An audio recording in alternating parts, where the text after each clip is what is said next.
João capítulo 11, a ressurreição de Lázaro. Sétimo milagre narrado por João. Milagres que João escolheu para relatar em seu livro. Não é o último antes da cruz, mas com certeza foi o que mais chamou a atenção. Na verdade, Jesus havia ressuscitado outros mortos, mas esse era um morto de 4 dias e já cheirava mal, como sua própria irmã disse. E foi um ponto alto do ministério de Jesus.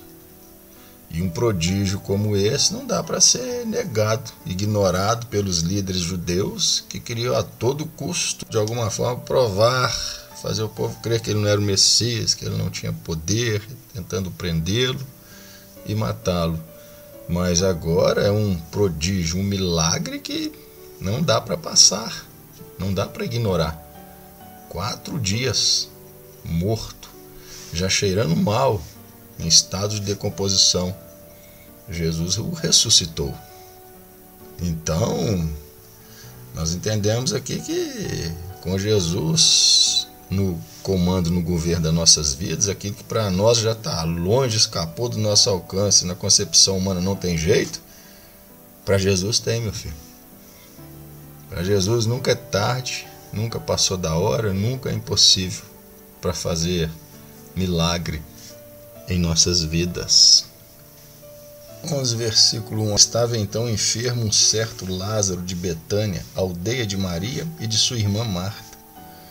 E Maria era aquela que tinha ungido o Senhor com unguento e lhe tinha enxugado os pés com os seus cabelos, cujo irmão Lázaro estava enfermo. Mandaram-lhe, pois, suas irmãs dizer, enviaram um mensageiro: Senhor, eis que está enfermo aquele que tu amas. Jesus, ouvindo isso, disse: essa enfermidade não é para a morte, mas para a glória de Deus, para que o Filho de Deus seja glorificado por ela. Ora, Jesus amava a Marta e a sua irmã e a Lázaro. Ouvindo, pois, que estava enfermo, ficou ainda 2 dias no lugar onde estava. Depois disse aos seus discípulos: vamos outra vez para a Judéia. Disseram-lhe os discípulos: Rabi, ainda agora os judeus procuravam apedrejar-te e torna para lá? Você vê aqui o comportamento dos discípulos, que muitas vezes aí, talvez as pessoas tenham uma imagem deles como super santos, mas esse nunca foi o caso. Nós podemos ver na Bíblia que várias e inúmeras vezes e de diversas formas eles faltaram com Cristo. Mas Cristo sempre tentou fortalecer a fé deles. Porque afinal um dia o Senhor os deixaria e eles teriam de dar continuidade ao seu ministério. E eles não poderiam ter um ministério sólido com uma fé fraca. E aqui você vê eles com medo. Há pouco tentaram apedrejar-te e o Senhor vai voltar para lá? O Senhor é ameaçado lá e o Senhor vai voltar? Versículo 9. Jesus respondeu: não há 12 horas no dia? O dia não é dividido em luz, em dia e noite? Não há 12 horas no dia? Se alguém andar de dia, não tropeça, porque vê a luz deste mundo. Jesus traz um ensinamento aqui espiritual. Quem anda na luz, anda de dia, anda na luz da palavra, anda na palavra, não tropeça. Não tropeça, porque vê a luz desse mundo, que é Jesus. Mas se andar de noite, fora da palavra, tropeça, porque nele não há luz. Quem não anda na luz, tropeça sempre na palavra. Por quê? Porque nele não há luz. Assim falou e depois disse-lhes: Lázaro, o nosso amigo, dorme, mas vou despertá-lo do seu sono. E olha que os discípulos obstinados em arrumar uma desculpa para não precisarem ir até Lázaro por medo.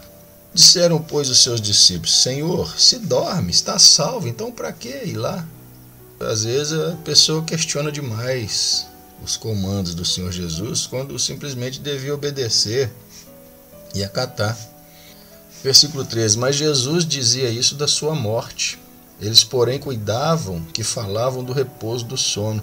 Então Jesus disse-lhes claramente: Lázaro está morto. E folgo por amor de vós que eu lá não estivesse, para que acrediteis. Mas vamos ter com ele. Vamos entender uma coisa.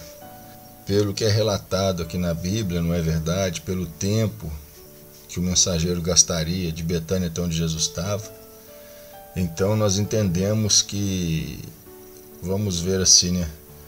Quando o mensageiro foi buscar, Jesus chegou para dar mensagem que Lázaro estava doente, as irmãs pediam para que fosse lá, Lázaro morreu naquele dia. No segundo dia, o mensageiro volta a Betânia. No terceiro dia, Jesus espera mais um dia e aí sim parte para Betânia. No quarto dia, Jesus chega, claro, sabendo que encontraria um morto de 4 dias. E Jesus falou para o mensageiro que essa enfermidade não é para a morte, mas para a glória de Deus. Ou seja, leva essa mensagem para as irmãs dele, que não vai terminar em morte. Isso que está acontecendo com ele não é para o mal dele, é para a glória de Deus.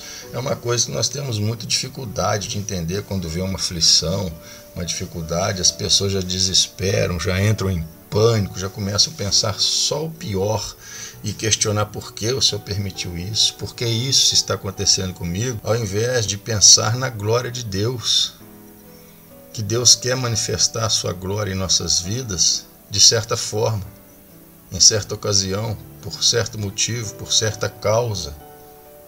E aí chega o discípulo lá e já encontra Lázaro morto. E será que passou pela cabeça dele? Agora como que eu vou dar para elas uma mensagem de esperança? Pois o mestre falou que é para eu dizer para elas ficarem em paz, que essa enfermidade não é para a morte, mas é para a glória de Deus. Mas agora ele está morto, como eu vou dizer para ela que essa enfermidade não é para a morte, mas é para a glória de Deus? Daí a gente volta na questão da ovelha. É ovelha. Ouve a voz, ouve a palavra, porque é ovelha. A ovelha, quando ouve uma palavra, a ovelha fica nela. A ovelha espera nela. Se Jesus disse que não é para a morte, Lázaro está morto. Mas Jesus disse que não é para a morte, não é assim que vai terminar. Então a ovelha crê da forma correta.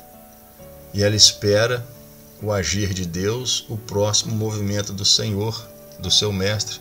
Confia que realmente não vai ser para a morte, para o fim, para a destruição. Mas ele vai fazer algo e vai ser para glorificar a Deus.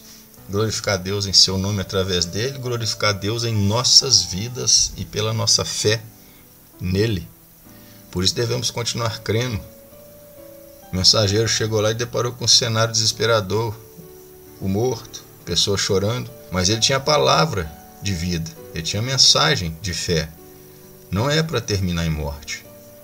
Então fique sempre na palavra, independente do cenário, do acontecimento, do que está fazendo, do que está acontecendo. Fique na palavra do Senhor. Não é para a morte, é para a glória de Deus.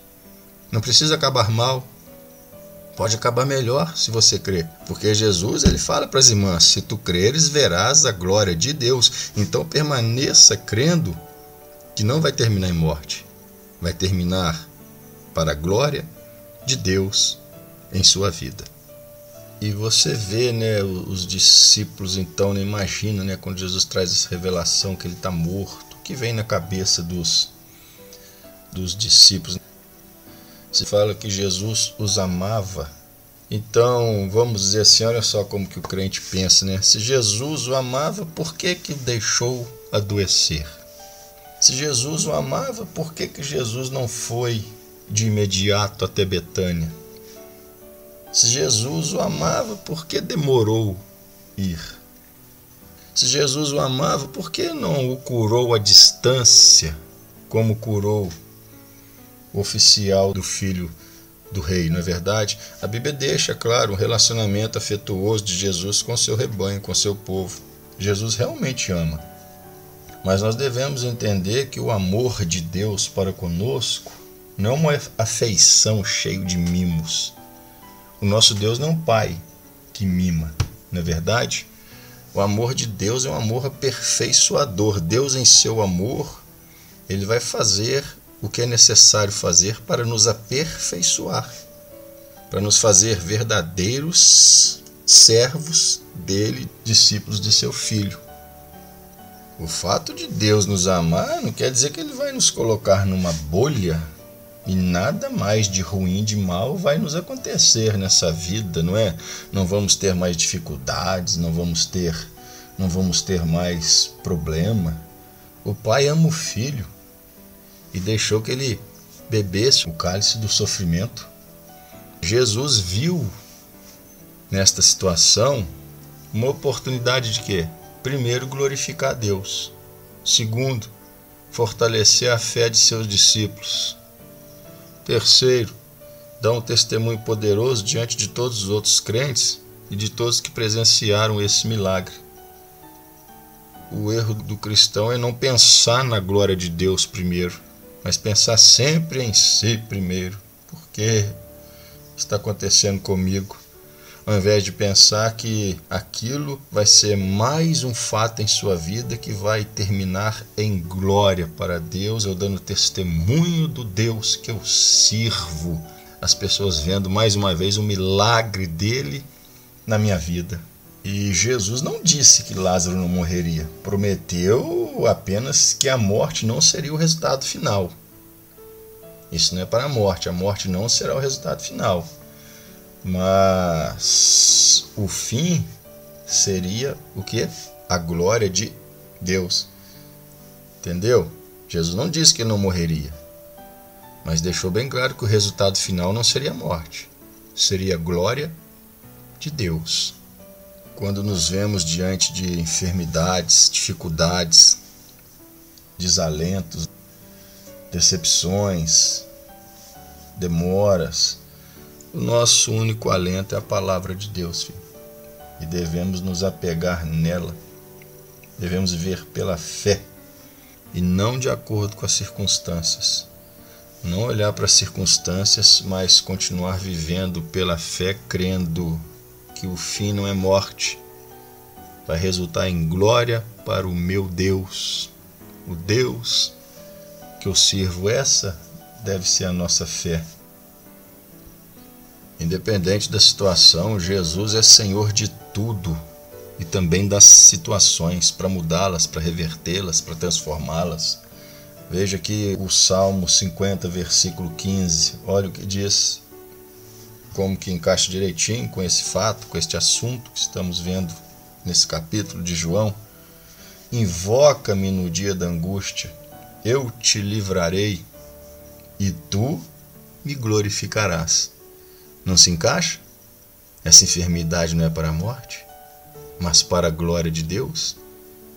Aquelas pessoas estavam vivendo um momento de angústia. Talvez você está vivendo um momento de angústia na sua vida e pela palavra do homem já não há mais o que fazer, mas você não vive pela palavra do homem, você vive pela palavra de Deus. E a palavra de Deus diz, Salmo 50, 15, guarda aí, invoca-me no dia da angústia, eu te livrarei e tu me glorificarás. Invoque, crendo, o Senhor te livra e você glorifica. Foi o Senhor que fez isso em minha vida, foi o Senhor que fez isso em minha casa. Se não for o Senhor, já estaria morto. Se não for o Senhor, os meus inimigos já teriam me devorado, já teriam me consumido.